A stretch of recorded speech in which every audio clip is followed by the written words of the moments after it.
Good evening.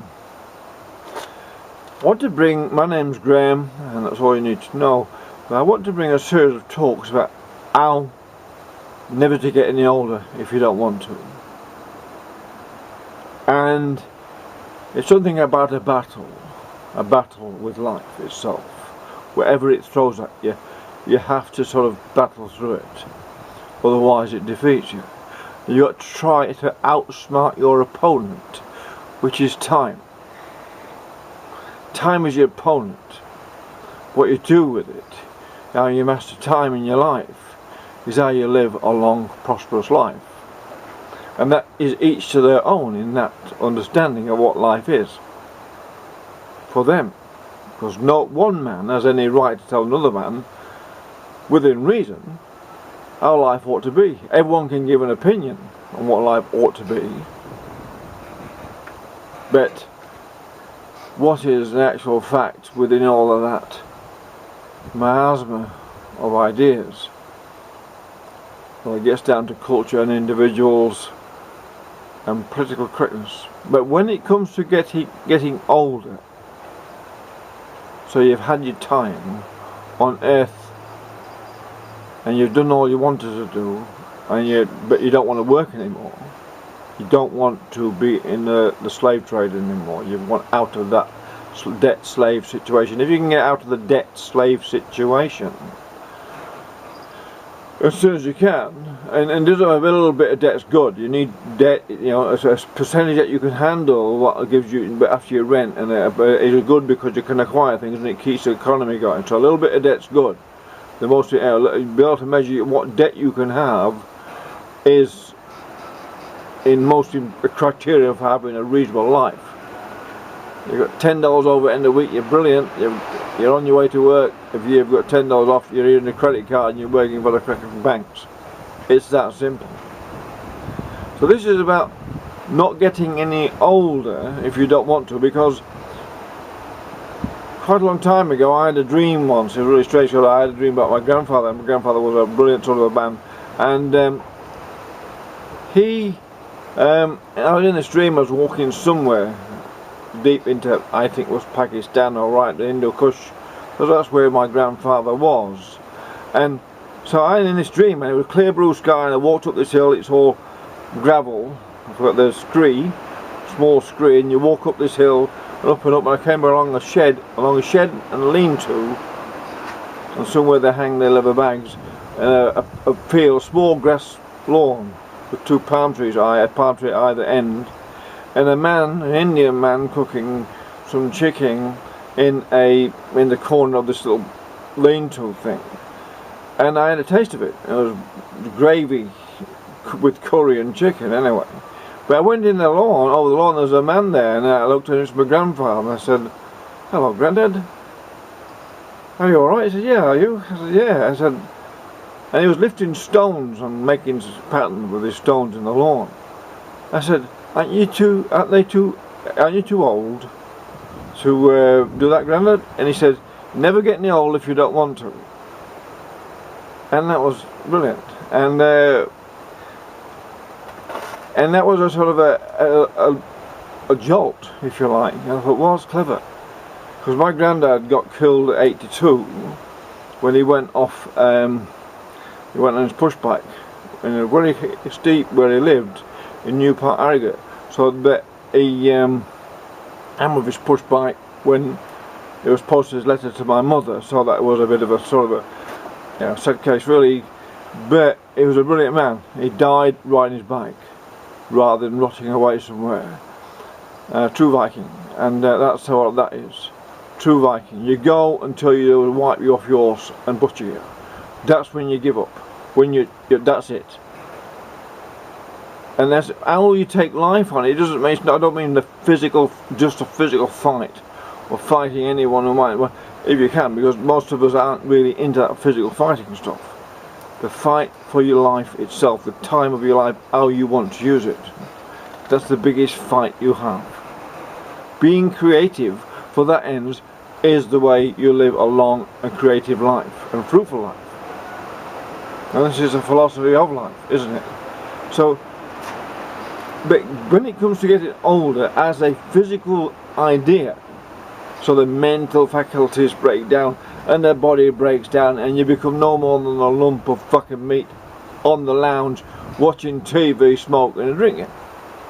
But if that's your choice, that is absolutely and totally your choice. I honour you, and I'm jealous that you can go through life with such a bloody brilliant blasé philosophy on what it is. I always envy people who can just laze around all day not giving a fuck, drinking, smoking, going bongs and doing the lot, not giving a damn. I get the lights back on. Yes, they're on again. See, this is the internet. It keeps going on and off. We get our lights through the internet in the bush. Tesla's in control here. But when my grandfather told me that, I had to think about it. What does it mean? Well, it means you have to really keep an eye on your health. Your teeth. You clean your teeth as well as you can, and make sure all your joints are loose and well lubricated by keeping them moving, like you would.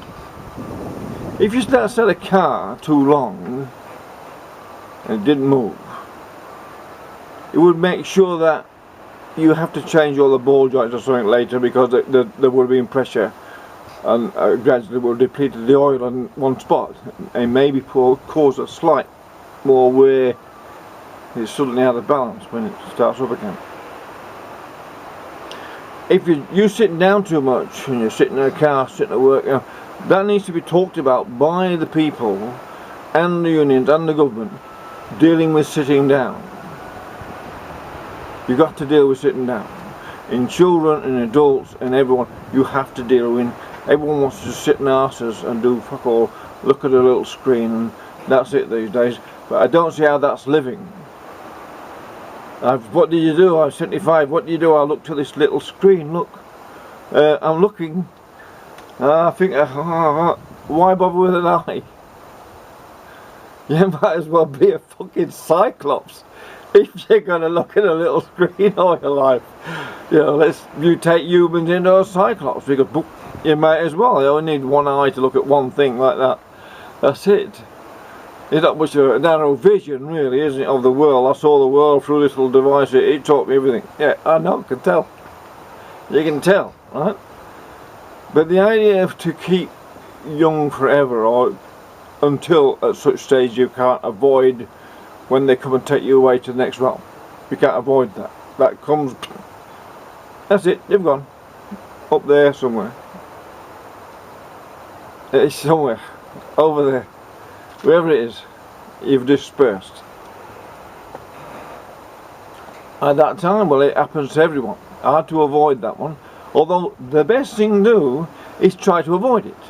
By trying to avoid death, you have more chances then of not risking your life. And that includes fighting, not eating properly, whatever you like, driving like an idiot, which we all have and lucky to escape. But when you realise that, you know, you ought to slow down. What's the rush? Enjoy the scenery, get out and drink a beer occasionally. But you're not supposed to do that anymore. A cup of tea, I mean.